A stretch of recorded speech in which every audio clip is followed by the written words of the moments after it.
Welcome to Cocktails in the Organic Aisle, an open table discussion where three natural moms, Christy, Jodi, and Rachel, come together to dish out their unique recipe for health and wellness while living in a busy, conventional world. Grab a cocktail, pull up a chair, and let's chat. Hi everyone, welcome back to another episode of Cocktails in the Organic Aisle. Today we have a lovely guest with us and we're super excited. Christy is going to lead us in our conversation, so take it away. Cheers. Cheers. Welcome. Thank you. All right, so today we're talking to Emily Bankemper, and I'm super excited because she's quickly become a dear friend of mine. I guess back in March or April, she posted that she was moving back into the area on a natural parenting Cincinnati group, and I sent her a message for a couple reasons. Because I always want friends and put it on Facebook, right? B, we have kids a similar age, and also she was moving back from Atlanta, and my brother lives in Atlanta, so I reached out and then got together, and come to find out, Emily went to high school with Jodi and Rachel, so, small world, became friends. So it's King County, I know. So I'm super excited to talk to you today. Why don't you talk a little bit about yourself? I can't imagine moving home in the middle of a pandemic, first of all. So tell us a little bit about your background.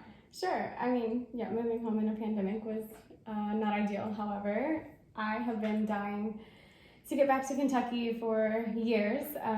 Ever since I had kids, I realized I need my family. I need my tribe, and I need Alexandria.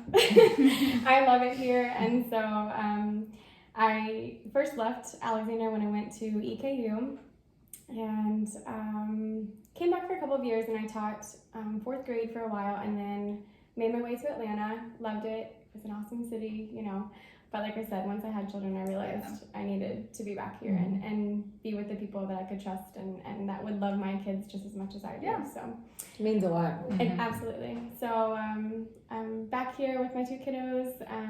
My son is 4.5, and my daughter just turned 1, and I'm seriously loving it. Yeah. Loving it.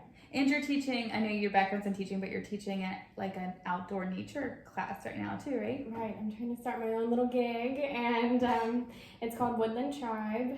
I kind of dabbled in Atlanta in Tinkergarten and another program outside of like a normal classroom, 4-wall classroom. And so when I came up here, I realized that I still really wanted to be involved with other parents and other kids, and this was a great way to like relearn the area and reconnect with people. So. And nature. Yeah, Exactly. and Ari is a part of the school and he loves it. Yeah. And I like it. We love Ari. I know. Well, good. Well, we actually wanted to have Emily on today because she is an advocate and an expert in gentle parenting. And it intrigues me for a couple reasons. Well, I call you an expert because I'm always like, what would Emily do? Because I, as a parent myself, at times I wish I could be more of a gentle parent in that whole lifestyle. And two, I think some people, including myself, for a while didn't know that there was other parenting styles.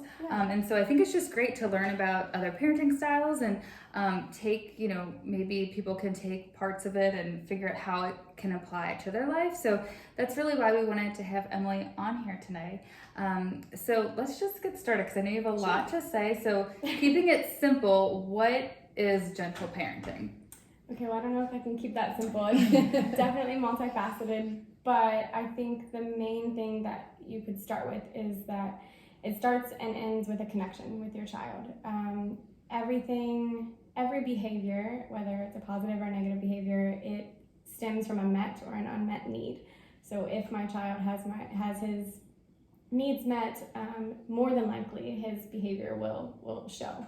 And if you have a deep connection with your child, even if they're nonverbal, so my daughter's 1, she can't speak yet, even if they're nonverbal, you all can work as a partnership to really make sure their needs are met throughout the day. And it sounds simple, I suppose, but it's definitely difficult to meet the needs of your kids all the time while still meeting the needs of yourself, because that's another aspect of it too. Like I said, gentle parenting is all about a partnership, so you need to make sure that your bucket is full just as much as your kids. Nice. Another aspect is that I think is really different that kind of gets some backlash, some critics, is that it's pretty void of rewards and punishments. So not only do you not punish, but you also don't reward. That their behavior should be an intrinsic desire. They should want to be good to their sibling. They should want to, do what's right, because they are from birth born with those intrinsic behaviors and desires, but we kind of train it out of them sometimes by offering them, if you do this, you can have this as a result. And I'm so guilty of that too. I mean, it's like, that's our biggest thing. It's like we have a reward chart on our refrigerator, because, with 2 young boys, and it's hard. I'm always like, okay, trying to take a step back and to understand that this is a child. It's not a full-grown adult. So this behavior is not how a full-grown adult would tend to act. They're a child. So trying to understand them. But as a parent of 2 young children, why is gentle parenting important to you personally? It's logical. It makes sense. I like to call it natural parenting versus gentle, which I feel like if you call it gentle parenting, it gets a bad rap, like you're permissive, and you just kind of like let your child do whatever one they of the want. misconceptions about gentle parenting is that you're not disciplining your children. Right. So that's not necessarily true. No, it is. It is, okay. You're not disciplining, but there are consequences to their actions. Yeah. The consequences are natural, though. If my son is not nice to my daughter, she's going to scream at him. She's not verbal. She's going to be mad at him. She's not going to want to play. It's going to create a hostile situation. And I know that in that moment, my son is like, this sucks. Obviously he doesn't say that. He doesn't use those words, but that is a consequence to his bad behavior. I didn't have to implement any type of discipline. He felt that. And that's real world. That's natural, which is why I like to call it natural.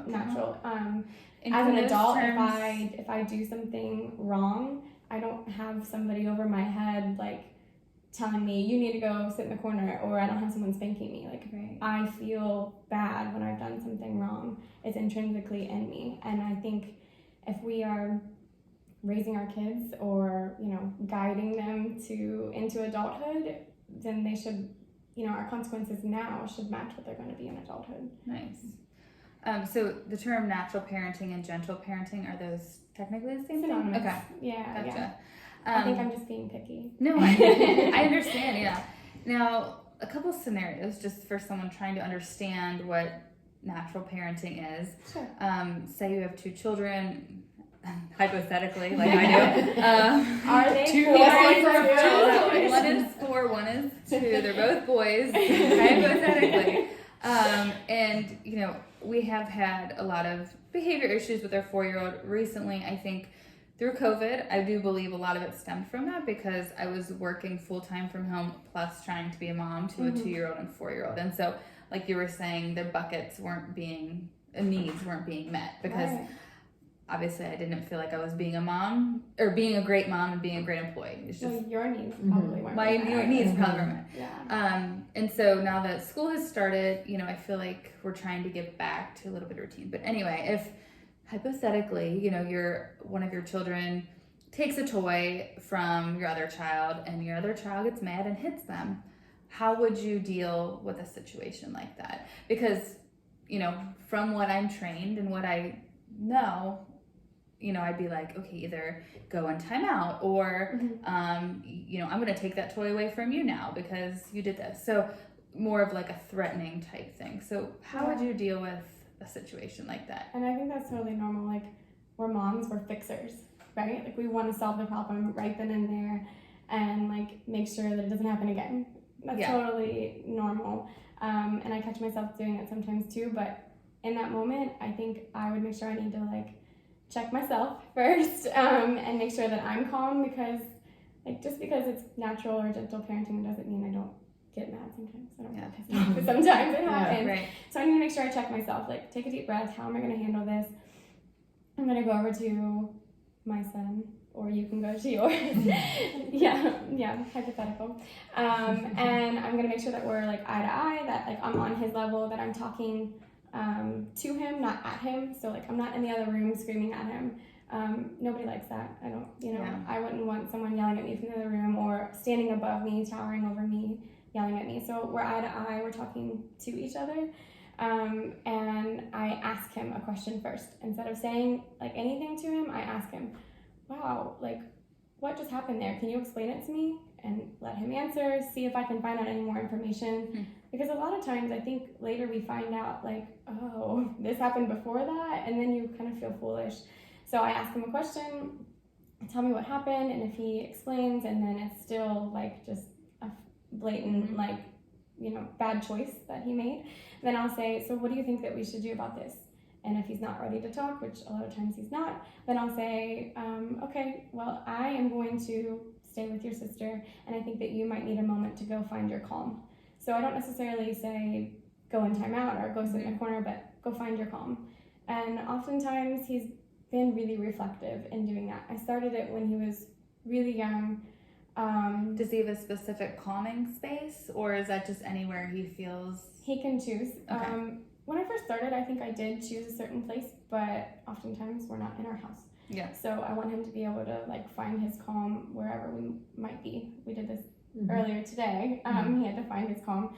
So, and then, once he's had that time, he's allowed to excuse himself, when he is ready.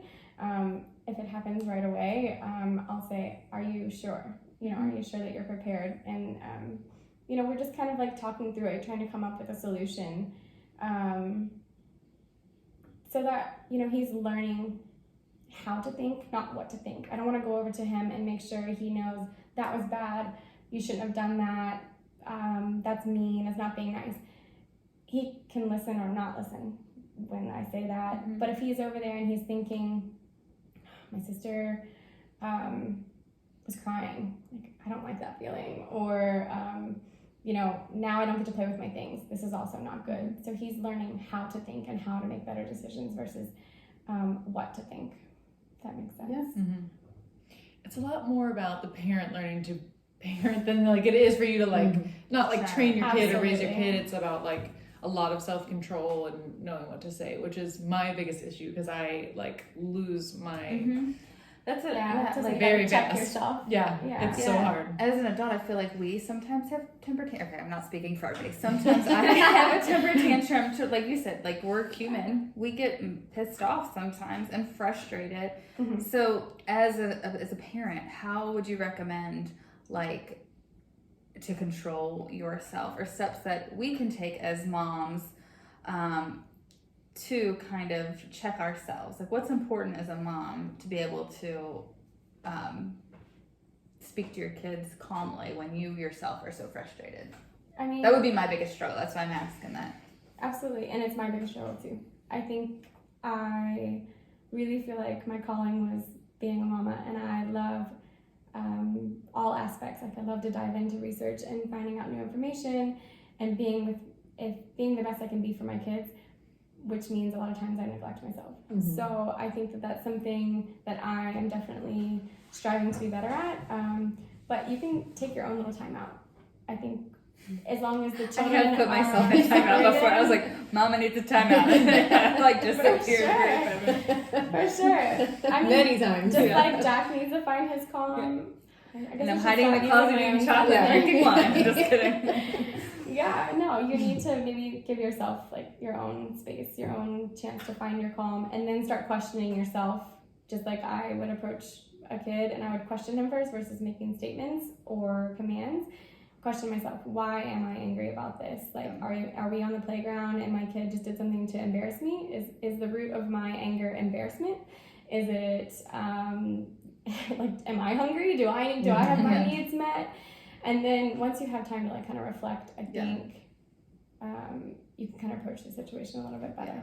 That's so true. Because I like sometimes it's like I'll react, I will scream or something, and then I feel bad and guilty, and then I'm like, wow, I just showed my children the exact behavior that I'm telling them not to have. So I think that's okay. Because that's also natural. That's also real world. As long as you follow it up with, like, you're sitting down with them later once they've cooled off and you've cooled off and say, I'm so sorry. I made a mistake earlier, and adults make mistakes just like kids do. And I really want to try to work harder at communicating better with you tomorrow. Yeah. And, you know, they need to see that human aspect of you too. So I think it's okay. Yeah. So to be completely honest, when I knew that we were interviewing you and I knew the subject of what it was going to be, I was like, oh, I've heard of attachment parenting, but I just had never really looked into it. So looking forward, you know, preparing myself for this, obviously I did some research. I'm like, okay, so the one thing that I know that with natural parenting or gentle parenting that I definitely relate to is the whole, you know, looking at what is the root of their anger? What is the root of, you know, I have an 8-year-old. So it's like, okay, why is she giving me attitude? Oh, her bucket's not full. You know, I could say, you know, years ago, I was not looking at that. I was like, you're just being bad because you're giving me attitude. You're just being a little stinker, you know, a little sassy butt. And that's, you know, I wasn't not thinking about what wasn't being met or why. It was just, you're doing that. I don't really want to be around you right now. You know, like I wanted to fix it. And I want you to stop and be nice, you know, or in something. So that's definitely one thing that I think just as, you know, a parent grows, you know, you just, or as I did, I know is just now, you know, like even today she came home from school, she was just in a rotten mood. And so she went straight down into her room, and I really got down and just realized that she had a great day at school, but she, you know, we get highlights magazines, and she just didn't want I ordered her the big girl one, not the highlights, the high five one for the younger ones. Well, I think it's like that jump for her that she's not my baby anymore. She's getting older, so there's more reading, and that really made her mad. It's not all fun and games. Anyway, besides the point. So, you know, that's one thing that I was like, okay, that's, you know, I definitely have grown into being more mindful about their, you know, where she is. And don't you, sorry to interrupt, but you know your children's love languages too, don't you have that? Yes, too? yes. And I think that's probably helped you a lot as they've grown into little people. Yes. So if, you know, the 5 love languages, #1 book for marriage is amazing, but for the children as well, because my daughter is absolutely the quality time one. I mean, if she does not get her quality time, her bucket is not full, and I just know it. So now, you know, it's just that self-development, you know, like that growing, and you know, where you were 2 years ago, you know, you don't have to be, you know, now. So looking more into the natural parenting, the one thing that I'm naturally curious about is, you know, it did say that gentle parenting does not force apologies. So I was just naturally curious, because that was one thing that my husband and I were very strict about, is, you know, when something happens and they, you know they did it, it's like, okay, look them in the eye, tell them you're sorry, you know, sorry for what? Okay, you did that. And now looking, you know, I was always very proud of that, because now, you know, like if she does something and she, you know, we're done with that, she'll come back hours later and be like, Mommy, I'm really sorry that I did this, you know, did this. And I know it's genuine. So you know, I'm curious to know what is the reasoning behind the no forced apology in this, you know, because I don't particularly have, you know, like a style parent. It's just one thing that I did. So I'm very curious to know the reasoning behind that. Sure. I think Christy made a point, like our children are not adults, so they behave differently, but truly they are very similar. And the fact that as an adult, I do not want to be forced to say sorry to someone if I don't really mean it.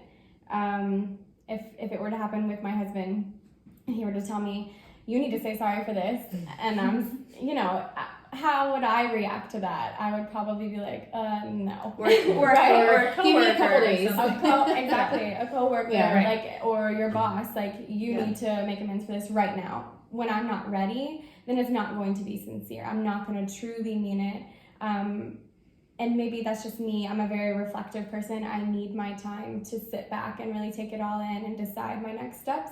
So for my family, I think it promotes a more genuine response if it's not forced. And like you said, I know you said your daughter, you do feel like she is genuine, and maybe that might be true for her, and that might work for you. Just, you know, this is one style of parenting. Absolutely. That doesn't necessarily mean it works for everyone. And what you have done, you know, have a belief that it's really working for you guys, and that's excellent.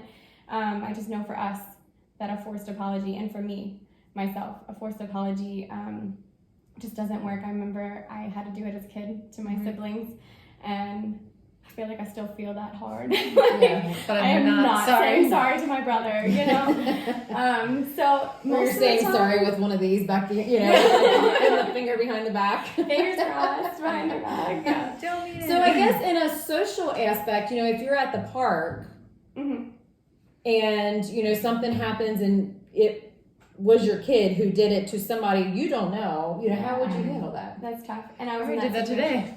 Several times. And Jack did it back. Oh, Yeah, we were there today. You know, just kind of like a respect, or kind of just like, not that it's I mean, you know, like, but, you know, how do you handle that in just like a social like that, you know, with somebody you don't know, I you think know? it's so tough when you want to save face, right? When you are strong in your beliefs, but you don't have time to communicate that to the person next to you, and so you want to make sure they know. So, you know, before Jack was verbal and he did this at a playground, I expressed to the other parent, he's unable to say sorry, but we're most definitely going to reflect on it later at home, and I am sorry that this happened. Do you feel like you guys are okay? Can I help out in any way? Right. That sort of deal. But it has happened another time before that, and I was much less confident in myself, and they fed off of that. So I think that kind of exuding that confidence in yourself and your parenting to the other person, if your kid is not willing to say sorry right in that moment, just make sure that they realize, like, you have a plan, but at the same time, it doesn't really matter what, you know, there's other people think. Of course, we wouldn't want, you know, I wouldn't want my son to go and hurt someone and then not show empathy. But I can show some empathy too, and truly, I think since we've started from the beginning, my kiddos are pretty good about, not Catherine, she's a baby. She's one. Yeah, my She has son's time. pretty good about like showing empathy, and even if he's not willing to say sorry right in that moment, it does usually happen eventually. And I think every kid is really different too. So as a parent or a caretaker, knowing your kid and how to maybe approach them, like my kid needs a little bit more time before that. But even with Ari, for me, like he will continue to do something because he gets a reaction and he is interested in it. So he'll keep doing it. So for me, I have to like have a mantra of going in and saying, hey, I see that you're mad. Like it's okay to be mad, but it's not okay to hit. And move him, like, I'm going to keep this little girl's body safe and I'm going to move you over here until we calm down. And then, you know, when he's like kind of calm, it's like, hey, like, I really think that we should go see if she's okay. Like, I think you hurt her. Like, it's time to go say, like, how are you doing? Are you okay? Can I make it better? There's like a Daniel Tiger song about it. Yeah. You know, how can I help? And you're like, just the way you're expressing it right now, like your facial expressions, your tone of voice is all very genuine, and like how you speak to him, and like he'll most definitely feed off of that. Well, and I'm not teaching him like you're a bad kid when you do this. I'm teaching him compassion. Like sometimes we hurt people and we can't control our hands, or we have to pee and we're like, or we're hungry and we can't, you know, whatever. So it's like, yeah, that's not okay to do that. And sometimes if the kid is sitting there, like, it's not okay for Ari to hit you.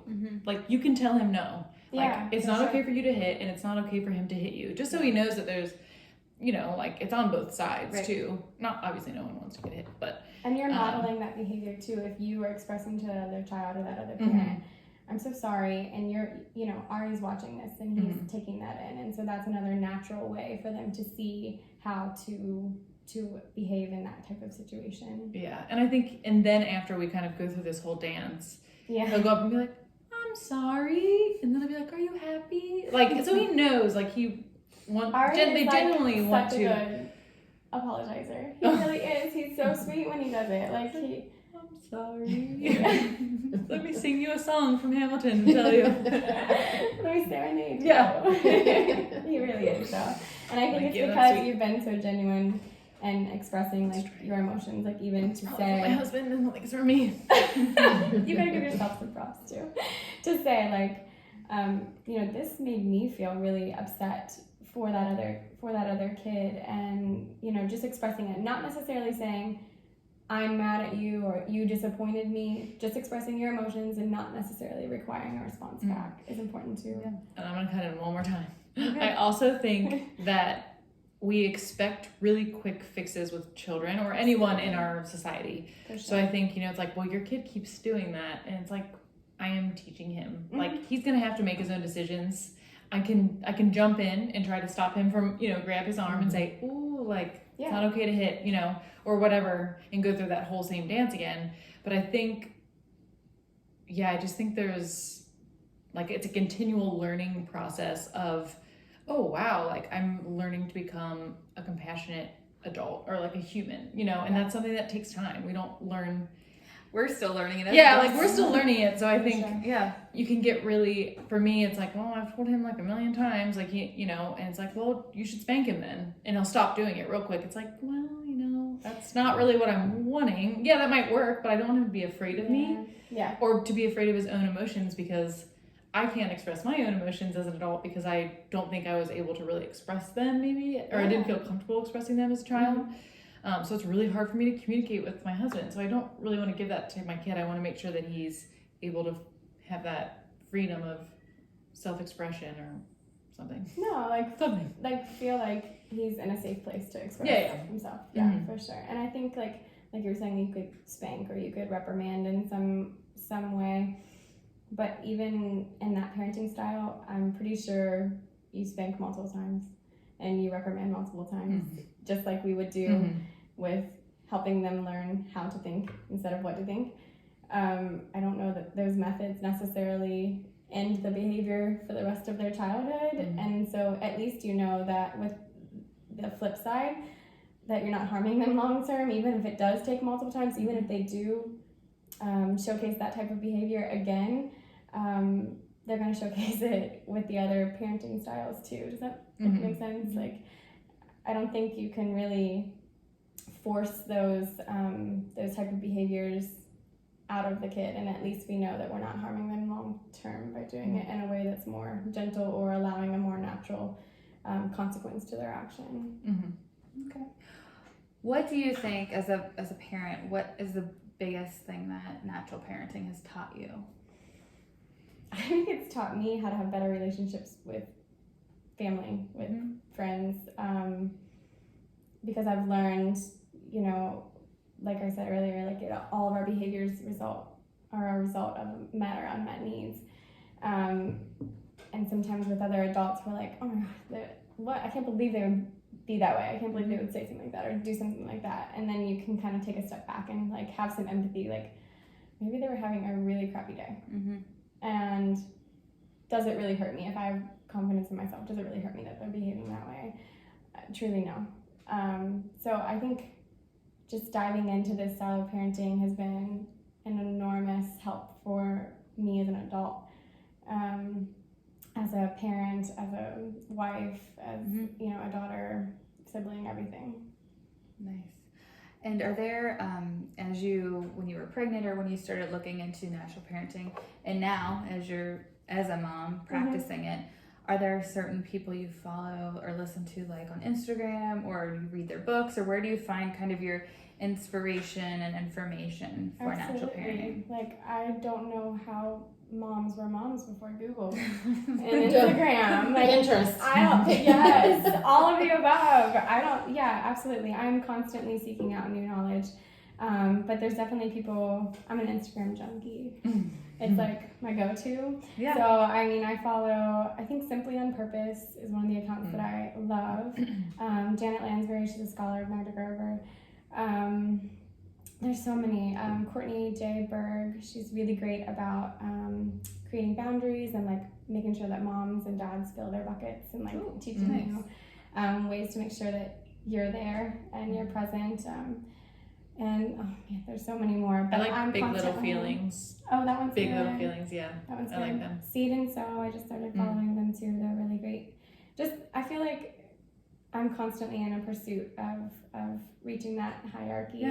And making sure that I'm always learning. Nice. Our kids are different every month. Mm-hmm. Yeah. And so I feel Yeah. like even if I do reach a new level and I'm like, okay, I got this, then the next month They change. they Oh change. yeah. I mean, I have an 8-year-old, so like she's not the really like the 3, 4, 5-year-old, anymore, where it's just everything is JoJo and unicorns and whatever. I mean, she's getting up, so like I mean, I'm constantly Pinteresting, constantly just looking at stuff to self-development. It's like we never stop. We can't stop. Yeah. Right. You And can't. it's easy to do. I used to think, like, when I first became a parent, I remember thinking, I need to buy all those parenting books, right? Like, I need to sit down with a full book Yeah. and a whole stack of them and be Yeah. like, I don't have time for that. I would Yeah. love to, but it's just Yeah. not that season Yeah. of life. Yeah. So, information is so easily there. Like, don't make fun, but like, I even use TikTok like as a resource because there's a great nutritionist, pediatric nutritionist on there that I follow because my kiddos are picky. And there's awesome moms and experts, therapists on TikTok that put that information out in 15 seconds. And it's just like amazing sources that they're giving away for free. Like, you don't have to read a whole book. Nice. Yeah. Or go Use through the their resources. programs or Right. Yeah. Use the resources that are there at your fingertips. Yeah. Yeah. Well, thanks for giving some examples. I know I'll definitely be checking some of them out. But the one other thing I wanted to touch on, both a passion of both of ours, is connecting our children with nature. You talked about Woodland Tribe, and we were participating in that before school started. I'm sad we can't do it anymore. So can you just talk a little bit about the importance that you think it is with children connecting back to nature? Absolutely. I think like it's being in nature is like the ultimate reset button for us. I remember when I first moved here, our first play date, you said just add water. Yeah. And that's your reset button, right? Anytime the kiddos need, like, you just feel like your day is going crazy, just add water. Give them a bath. Let them play and a little sensory table with water. For us, that's nature. We were having a heck of a time before I came here with you all. And all I did was go and open up the back door and out they went. And, I'm standing there still doing my things that I need to do. But that was like the ultimate soother for them. And it totally makes sense. They're out breathing that fresh air. They have the freedom. The walls are gone. And there's so many benefits to being in nature for me, too. I guess I'm just drawn, or like I feel really called to be outside. And so I think it's something really important. It's almost like a lost art, too. A lot of times we're indoors and we're stuck doing things inside, and you can kind of get in that groove.